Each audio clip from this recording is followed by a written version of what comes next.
안녕하세요. 오늘 여러분과 함께 성경 말씀에 근거해서 지혜의 길이 과연 무엇인지 한번 깊이 파헤쳐 보려고 합니다.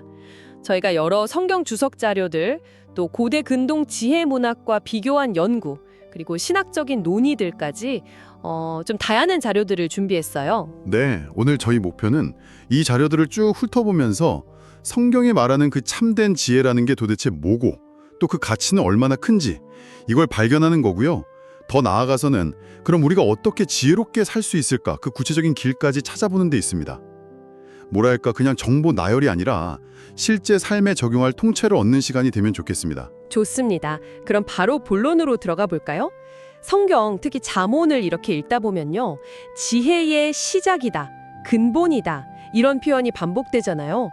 자료들에서는 이 시작점을 뭐라고 딱 찝어주나요? 여러 자료들이 정말 공통적으로 그리고 아주 강하게 지목하는 게 딱 하나 있어요. 바로 하나님을 경외하는 것입니다. 잠언 1장 7절, 9장 10절은 물론이고 욥기나 시편에서도 계속 강조되죠. 하나님을 경외하는 것. 네, 근데 여기서 경외라는 게 그냥 무서워하는 감정이라기보다는요. 하나님을 정말 깊이 존중하고 그분의 권위를 인정하는 거예요.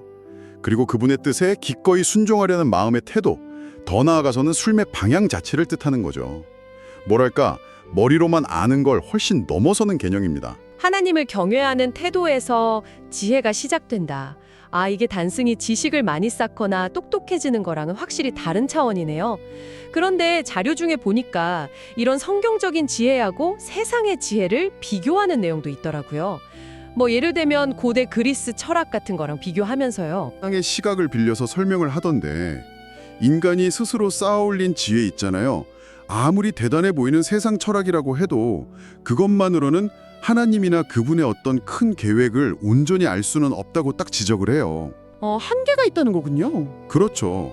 세상의 지혜로는 넘을 수 없는 어떤 명확한 한계가 있다는 거죠. 이 세상이 자기 지혜로 하나님을 알지 못한다. 이런 구절처럼요. 그렇다면 성경이 말하는 진짜 지혜는 어디서 오는 걸까요? 세상 지혜하고 다르다면 말이죠. 근본적으로는 하나님으로부터 오는 선물이라고 성경은 이야기합니다. 잠언 2장 6절이 아주 대표적이죠.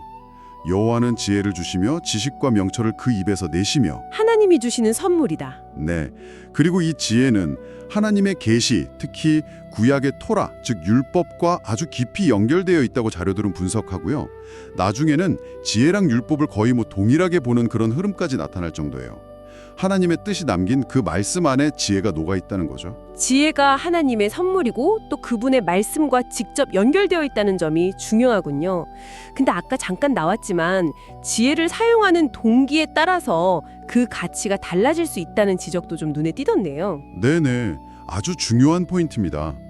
어떤 자료는 우리가 지혜나 지식을 사용할 때 그 목적이 만약에 자기 자신을 높이거나 다른 사람들에게 인정받으려는 거라면 결국은 공허함에 이를 수밖에 없다고 경고해요. 갈라디아서 1장 10절 말씀처럼 사람을 기쁘게 하려는 게 목적이 되면 뭐랄까 진정한 의미에서 하나님 뜻을 따르는 게 아니라는 거죠. 동기가 중요하다는 거네요. 그렇죠.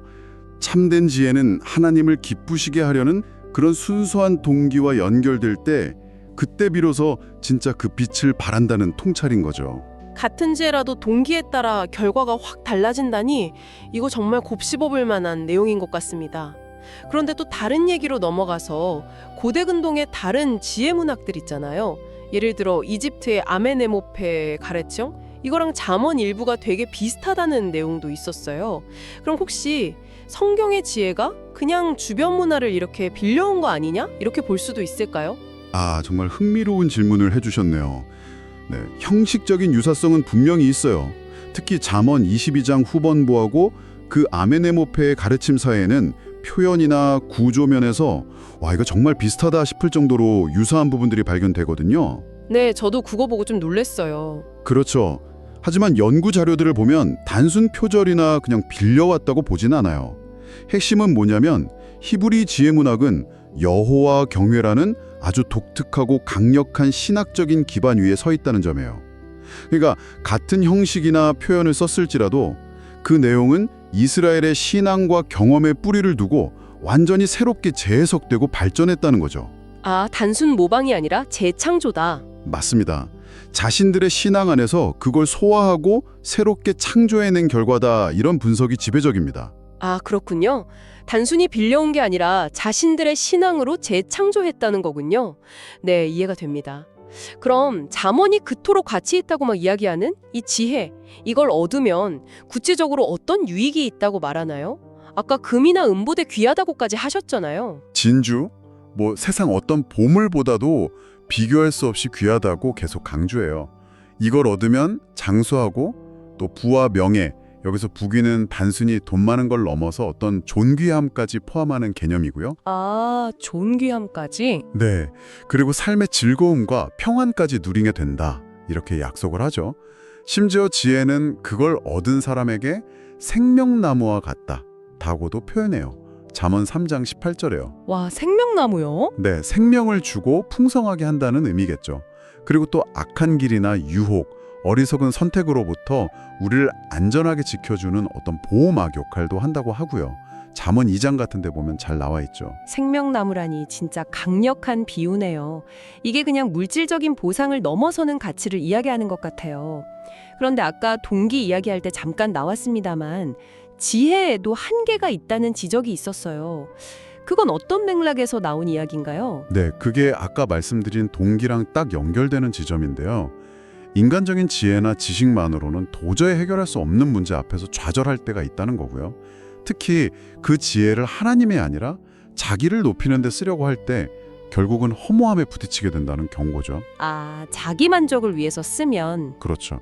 세상적인 성공 기준이나 자기 만족을 위해서 지혜를 그냥 도구처럼 사용한다면 그게 아무리 겉으로 뛰어나 보여도 결국에는 공허할 수밖에 없다는 거예요.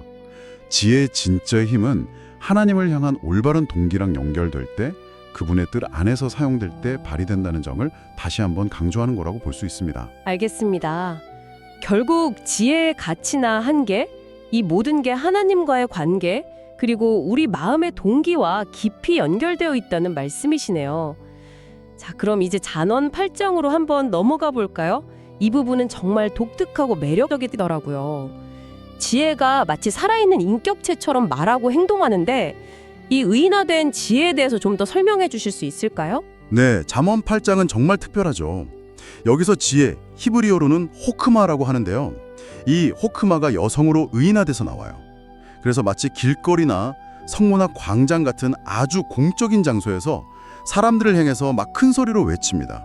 아, 길거리에서 외친다고요? 네, 자기한테 귀 기울이고 자기를 따르면 생명을 얻고 복을 누릴 거다, 이렇게요.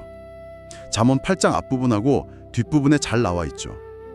마치 지혜가 되게 적극적으로 사람들을 초대하고 관계 맺기를 원하는 것처럼 그렇게 묘사돼요. 근데 더 놀라운 건 이 지혜가 창조 이전부터 존재했고 심지어 창조에 참여했다는 묘사였어요. 바로 그 부분입니다. 잠언 8장 후반부 한 22절부터 31절까지 보면 이 지혜가 하나님께서 세상을 만드시기 전, 영원 전부터 이미 하나님과 함께 있었다고 선언해요.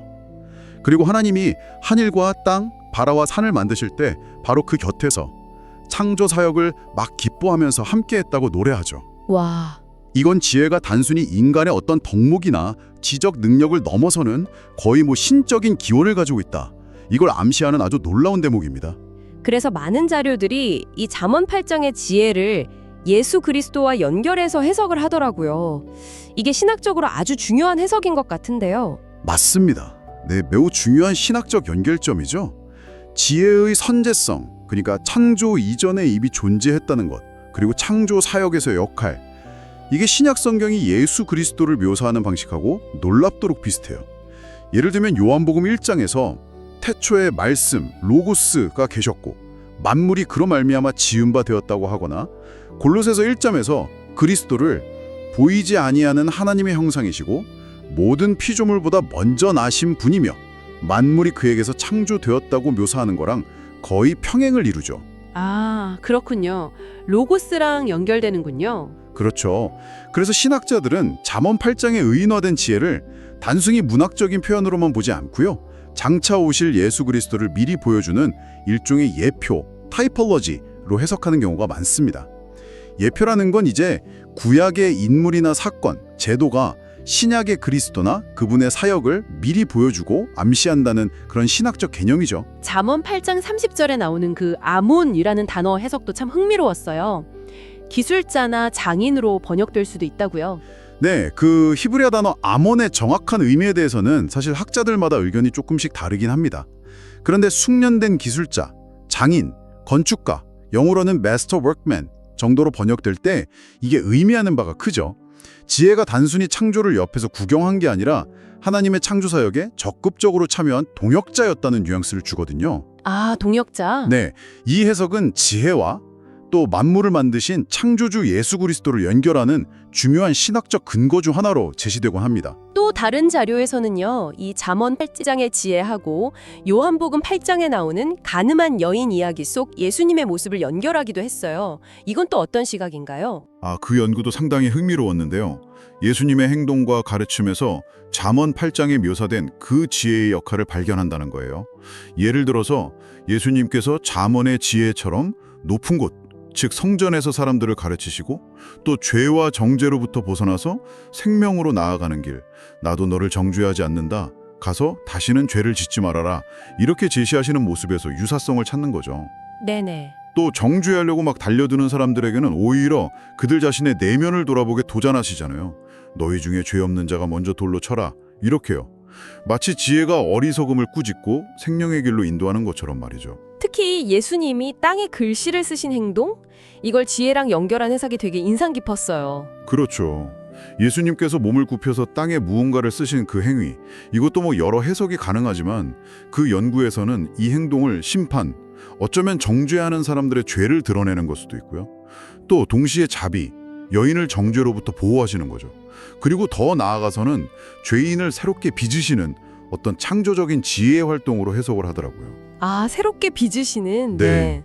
잠언 8장의 지혜가 창조 질서에 참여한 장인이었던 것처럼 예수님께서도 이 땅 위에서 죄인을 용서하고 새로운 삶으로 인도하시는 일종의 재창조 사역, 즉 사람을 새롭게 만들어내는 일을 하고 계신다는 그런 통찰이죠.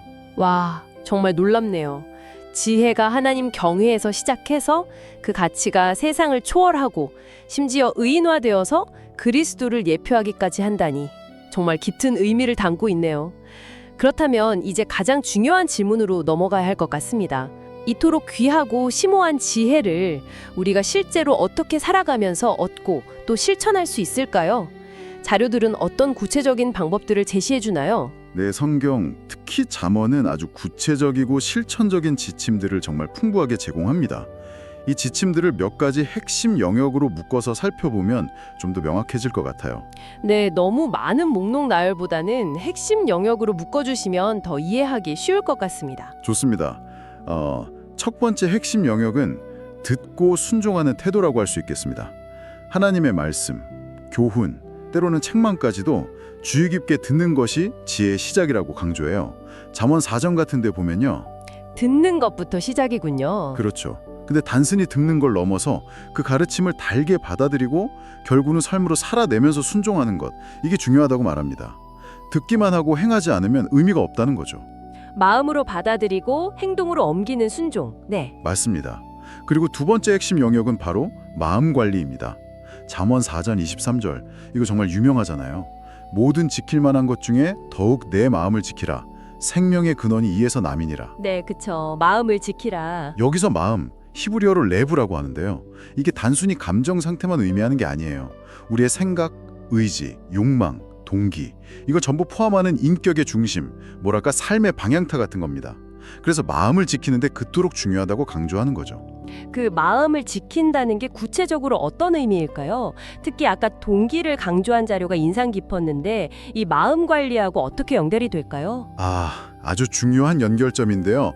한 기독교 상담 자료에서 그걸 잘 지적하고 있더라고요. 우리의 행동 변화를 위해서는 단순히 생각을 바꾸는 어떤 인지적인 노력만으로는 부족하다는 거예요. 그보다 더 깊은 수준, 즉 우리 마음의 동기, 그러니까 우리가 뭘 진정으로 갈망하고 섬기고 있는가, 이걸 살펴보는 게 핵심이라고 강조합니다. 뭘 갈망하는가? 네, 예를 들어서 편안함이라든지 성공, 다른 사람들의 인정 같은 것들이 나도 모르게 하나님 자리를 차지하고 우상이 될 수도 있다는 거죠.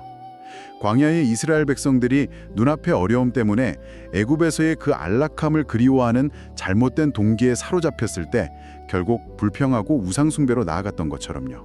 아, 그렇군요. 따라서 참된 지혜는 우리의 행동뿐만 아니라 그 행동을 만들어내는 가장 깊은 동기까지도 하나님께로 향하도록 이끄는 것이라고 할 수 있어요. 마음을 지킨다는 건 바로 이 동기를 성찰하고 관리하는 아주 깊은 의미인 거죠.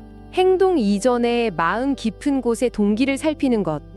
와, 그게 지혜로운 삶의 핵심이군요. 정말 중요한 통찰입니다. 또 다른 실천 영역은 뭐가 있을까요? 세 번째는 언어 생활을 들 수 있겠습니다. 잠언은 말의 힘, 말의 중요성에 대해서 정말 많이 강조해요. 말을 함부로 막 하지 말고 신중해야 한다. 그리고 거짓말이나 남을 헐뜯는 말, 또 관계를 이간질하는 말, 이런 건 공동체를 파괴하는 아주 어리석은 짓이라고 경고하죠. 네, 말 조심하란 얘기가 많죠. 그렇죠. 반대로 상황에 딱 맞게 건네는 지혜로운 말, 선하고 의로운 말은 생명을 살리고 관계를 세우는 힘이 있다고 말해요. 은쟁반에 놓인 금사과 같다. 잠언 25장 11절에 그런 비유도 나오잖아요. 그만큼 아름답고 가치 있다는 거죠. 네 번째 영역은 성실함과 정직입니다. 게으름은 결국 가난과 어려움으로 이어진다고 계속 경고하는 반면에 부지런함과 성실한 계획은 풍요로움을 가져온다고 말하고요. 또 속이는 저울이나 어떤 부정직한 방법으로 이익을 추구하는 걸 하나님께서 미워하시니까 모든 일에서 정직하고 공의롭게 행하는 것이 지혜로운 길이라고 가르칩니다. 탐욕을 버리는 것도 여기에 포함될 수 있겠고요. 성실과 정직. 네. 그리고 마지막으로는 관계 맺음에 대한 지혜를 들 수 있습니다. 악한 영향을 주는 친구는 멀리하고 지혜로운 친구와 교제하면서 서로에게 유익한 조언을 주고받는 것이 중요하다고 말하죠. 그리고 관계의 기본이 되는 덕목으로 겸손을 아주 강조해요. 교만은 넘어짐의 시작이지만 겸손은 존귀와 은혜를 가져온다고 약속합니다. 듣고 순종하는 태도, 마음과 동기 관리, 언어 생활, 성실과 정직, 그리고 관계 맺음.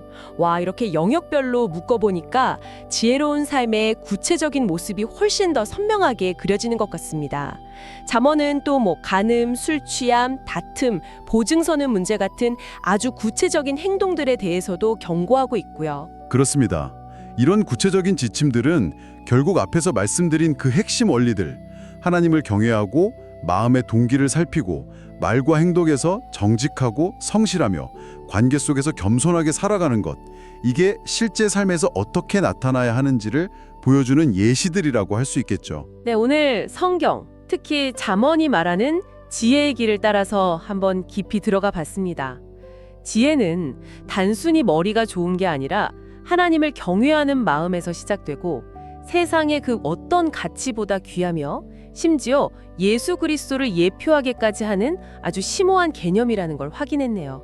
그리고 궁극적으로는 우리 마음 깊은 동기에서부터 시작해서 말과 행동, 관계에 이르기까지 삶의 모든 영역을 아우르는 구체적인 삶의 방식이라는 것도요. 맞습니다. 그리고 이 지혜의 길이라는 게 뭐랄까 단번에 딱 완성되는 목적지가 아니라는 점을 기억하는 게 중요해요. 매일 하나님의 말씀을 가까이 하고 또 듣고 깊이 생각하고 또 순종하려고 노력하면서 평생 걸어가야 하는 그런 여정이라는 거죠. 여정이군요. 네, 물론 넘어지고 실패할 때도 있겠지만 다시 지혜를 구하면서 나아가는 그 과정 자체가 중요하다고 할 수 있겠습니다.